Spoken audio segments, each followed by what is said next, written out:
আয়োজন দেখে তো আপনারা বুঝতেই পাচ্ছেন যে আজকে হয়তো কোনো বিশেষ দিন, তার জন্য এইভাবে গুছিয়ে কোনো কিছুর আয়োজন করা হচ্ছে।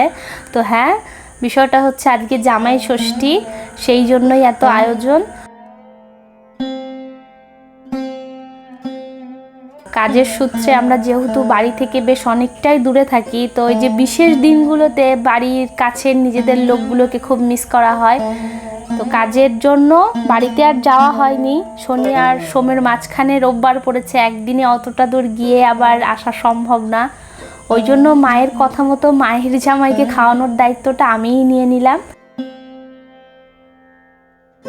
আজকে রবিবার, সকালবেলা উঠে মোটামুটি ঘরের কাজকর্ম করে বাজার যেতে যেতেও বেশ অনেকটা লেট হয়ে গেছিলো।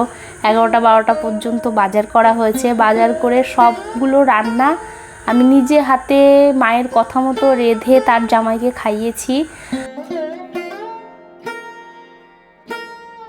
উনি খেতে খুব ভালোবাসে আর আমি রান্না করতে, কম্বিনেশনটা একদম পুরো বর্ষা আর ইলিশের মতো, মানে দুটো একদম ফাটাফাটি জমে যায়।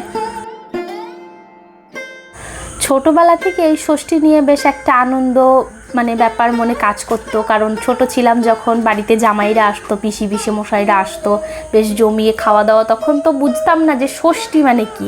বাঙালি মানেই খাওয়া দাওয়া, বাঙালিরা শুধু সুযোগ খোঁজে যে অনুষ্ঠান আসবে কি আর তার মধ্যে খাওয়া দাওয়াটা যোগ করতে হবে। বাঙালির যে কোনো কিছুর মধ্যেই খাওয়া দাওয়াটা আনতেই হবে। তো আমাদের বাড়িতে ষষ্ঠীর কোনো নিয়ম কারণ হয় না, খাওয়া দাওয়াটাই থাকতো। তো আমি ওটাই জানি, ওটাতেই আনন্দ।